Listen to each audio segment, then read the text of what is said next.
My name is Melissa Gentle, and I am also on the affirmative side with Elizabeth on the Keystone pipeline should be implemented.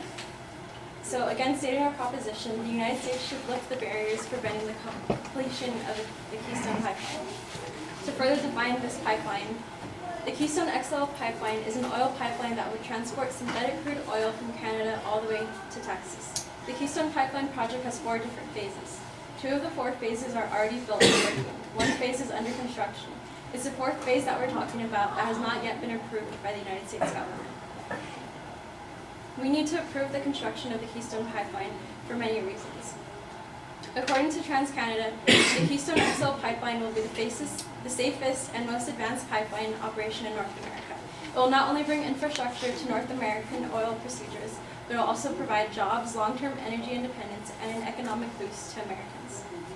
The fact is that we need oil. Oil is essential for more than 90% of transportation worldwide, and it will remain so. The United States alone uses more than 15 million barrels of oil a day. We have the responsibility to do that in the safest and most efficient way. The United States became one of the world's largest producers of oil and gas products in the world.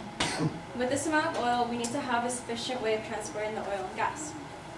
In order to fill the tanks of more than 300 million vehicles on the road, to heat our homes and offices, and to produce the thousands of products we use every day, crude oil needs to move from wells to the refineries. The Keystone pipeline would provide that infrastructure. The Keystone pipeline would be the safest and fastest way for us to transport oil. My opponent stated that cases of oil spills in the past, but those were with other pipelines. The Keystone pipeline has been implemented with further safety restrictions, more than they had in the past ones, that will create it to be safer than the other ones. And to prove that it's safer than the safest way to transport the oil, it's been proven that pipelines are the safest way of transportation for crude oil and natural gas.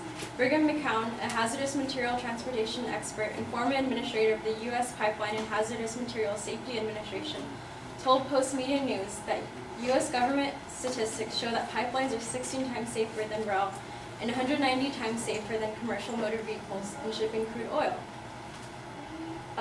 Comparing freight and shipped. On a per kilometer basis, pipelines are 51 times safer. It's an added environmental benefit that less fossil fuel energy is consumed while delivering oil by pipeline than by rail or truck. A recent Fraser Institute study shows that pipeline workers are also less likely to be injured on the job, and pipelines have fewer incidents per mile than trains and trucks. The importance of us implementing this pipeline is that without the pipeline, we'll have to transport oil from further distances or from other countries. The EIA released its World Energy Outlook last week and said the United States will become the world's largest crude producer by 2015 and have a sharply declining appetite for both oil and natural gas, meaning that we won't have to import it from other people, we'll have our own. If we don't use oil from Alberta, we will need to get it from somewhere else to fill our transportation needs, from Venezuela, Mexico, Saudi Arabia, and other places. Some of these oils are heavily crude, and processing, refinery, and burning them is believed to be even more harmful to the environment than using fuels from refracted Canadian oil sands.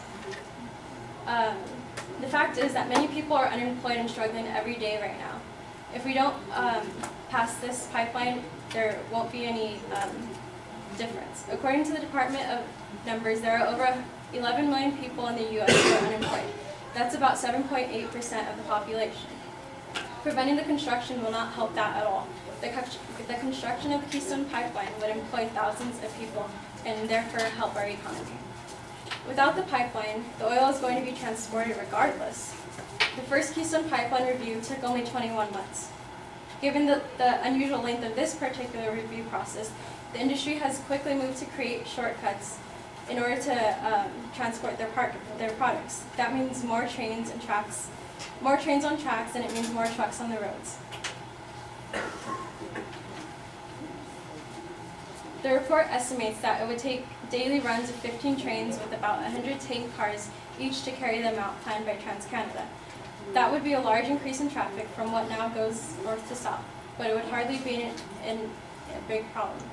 And remember, transporting the oil by trains and trucks would actually produce more carbon dioxide than flowing it by the pipeline. So when they say they're concerned about the environment, if we don't have the pipeline, it'll actually be worse for the environment because they'll be transported by trucks and trains, and the pipeline wouldn't cause that much carbon dioxide. And that's the end of my sentence.